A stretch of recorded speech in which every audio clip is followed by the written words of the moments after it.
Hi friends, this is Christy De La Cruz, and I am just recording this video because I feel it's important to speak out about women's rights.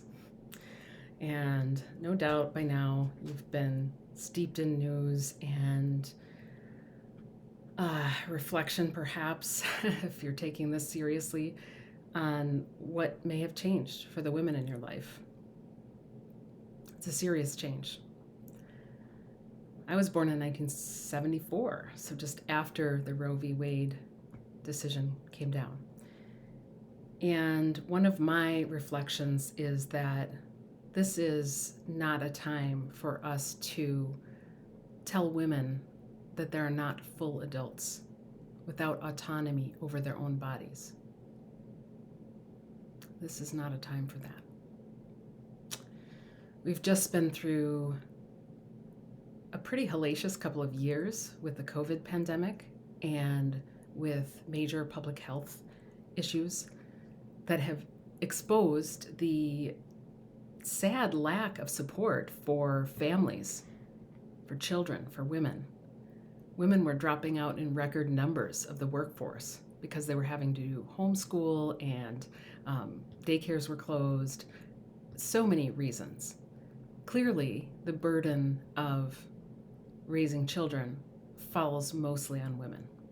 And I realize there are men out there, especially those millennials and younger, who are taking initiative, really being involved. I'm a Gen Xer. There are Gen X men out there too who are doing that as well. But overall, as a society, we are not supporting women and families and children to grow up with what they need and a safety net so that they don't go hungry, so that they have shelter, so that they have the ability to grow up and to aspire to the things that we did when we were kids. We don't have that safety net. It's been shown to be sorely lacking. And this is just one more example of how short-sighted and how, well, patriarchal, not to mince words about it, our current administrations are. And so I'm bringing this reflection because I'm very strongly committed to pro-choice.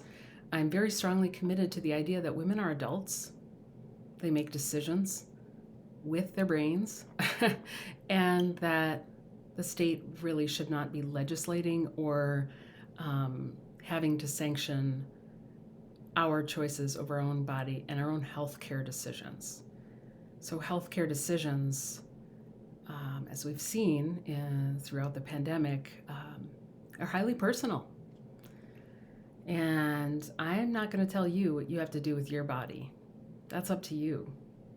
But I am going to ask you to question whether our system really supports families, because this will also put a burden on men who are in those families as well if there's unintended pregnancies. And birth control failures happen all the time, so often, sadly.